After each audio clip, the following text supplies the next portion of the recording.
Media জগতের সকল নিত্য নতুন খবরাখবরের জন্য আমাদের মিডিয়া রিপোর্ট চ্যানেলটি সাবস্ক্রাইব করুন। বেল আইকনে ক্লিক করতে ভুলবেন না। চিত্রনায়ক সাকিব খানকে থাপ্পড় দিলেন চিত্রনায়িকা বুবলি, কিন্তু কেন? কারণ বুবলিকে আই লাভ ইউ বলেছেন সাকিব খান। আর এই থাপ্পড় হজম করতে খানিকটা সময় লেগেছে সাকিব খানের। অবাক হবেন না, বাস্তবে নয়, ঘটনাটি ঘটেছে রংবাজ ছবিতে। এরই মধ্যে ছবিটি 4 মিনিট 29 সেকেন্ডের ট্রেলার ফাঁস হয়ে গেছে ইউটিউবে।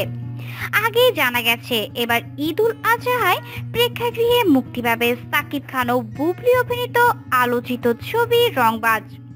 আলোচিত কারণ, এই ছবির শুটিং এর সময় চিত্রনায়িকা অপু বিশ্বাস ঘোষণা দেন সাকিব খান তার স্বামী আর আব্রাহাম খান তাদের সন্তান।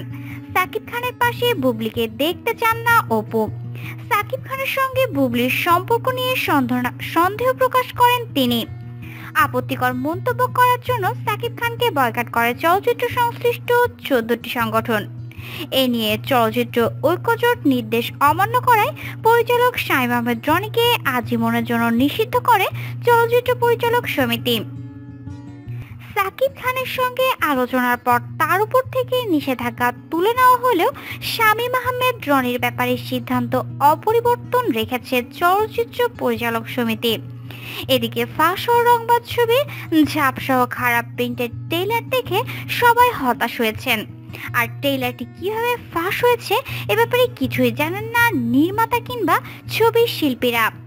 রংবাজ ছবিটি যৌথভাবে প্রযোজনা করছে ঢাকার রূপরং ও কলকাতার সি ভেক্টরস ফিল্ম। গোড়াতে ছবির পরিচালক ছিলেন শামীম আহমেদ রনি, পরে ছবির কাজ শেষ করেছেন আরেকজন পরিচালক আব্দুল মান্নান।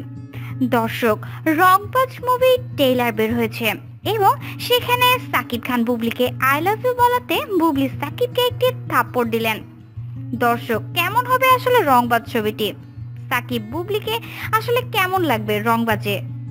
আপনার মূল্যবান মতামতটি অবশ্যই দর্শক আমাদের সাথে শেয়ার করতে একদম ভুলবেন না। সাকিব খান সম্পর্কিত সকল আপডেট নিউজ জানার জন্য আমাদের মিডিয়া রিপোর্ট চ্যানেলটি অবশ্যই সাবস্ক্রাইব করুন। ভিডিওটি বন্ধুদের সাথে শেয়ার করুন এবং লাইক দিতে ভুলবেন না। ধন্যবাদ।